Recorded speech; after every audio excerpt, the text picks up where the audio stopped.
Faridpur Rajendra college মাঠে অনুষ্ঠিত নির্বাচনী জনসভায় জামায়াতে ইসলামীর আমির ডক্টর শফিকুর রহমান প্রচলিত রাজনীতির পরিবর্তনের আহ্বান জানান।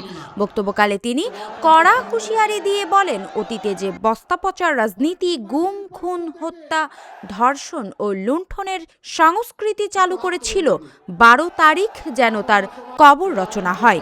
13 তারিখ নতুন একটি বাংলাদেশ জন্ম নেবে বলে আশা করেন তিনি। ডক্টর শফিকুর রহমান বলেন, নতুন বাংলাদেশে আর কোনো চাঁদাবাজি, মামলাবাজি ও দুর্নীতি চলবে না এবং কোনো শিক্ষিত যুবক বেকার থাকবে না। 13 তারিখ নতুন একটি বাংলাদেশের জন্ম যাতে আল্লাহ তাআলা দেন, এই জন্য আল্লাহর দরবারে দোয়া করি। অতীতের যে বস্তাপচা রাজনীতি, খুন, গুম, হত্যা, ধর্ষণ, লুণ্ঠনের সংস্কৃতি চালু করেছিল, 12 তারিখ দোয়া করি তার যেন কবর রচনা হয়। ওই রাজনীতি আমাদের যুব সমাজ আর দেখতে চায় না। যুব সমাজকে ওই রাজনীতি দেখতে চাও? তাই না? তাহলে নতুন রাজনীতি চাও?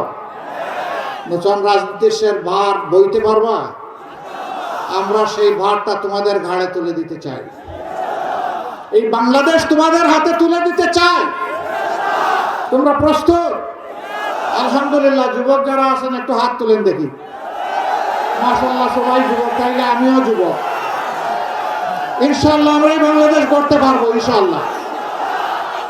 যেই বাংলাদেশে আর কোনো চাঁদাবাজি হবে না, যেই বাংলাদেশে আর কোনো মামলাবাজি হবে না, যেই বাংলাদেশে দুর্নীতি হবে না, যেই বাংলাদেশে আর কোনো অবিচার চলবে না, যেই বাংলাদেশে আর যুবকদেরকে, শিক্ষিত যুবকদেরকে বেকার হয়ে ঘুরতে হবে না, যেই বাংলাদেশে আমার মায়ের গায়ে কেউ হাত দেওয়ার দুঃসাহস দেখাবে না, যেই বাংলাদেশে শিশু আর অনাদরে অবহেলায় শিক্ষার আলো থেকে বঞ্চিত হবে না, চিকিৎসা সেবা থেকে বঞ্চিত হবে না, সারা জিন্দগি দেশকে, জাতিকে দিয়ে অবসর সময়ে যখন মানুষ বৃদ্ধ হয়ে যায় তখন যন্ত্রণা নিয়ে আর ভুগতে হবে না, কোথায় আমি একটু চিকিৎসা পাবো তার জন্য হাহাকার করতে হবে না। সেই বাংলাদেশটা ইনশাআল্লাহ আমরা গড়তে চাই।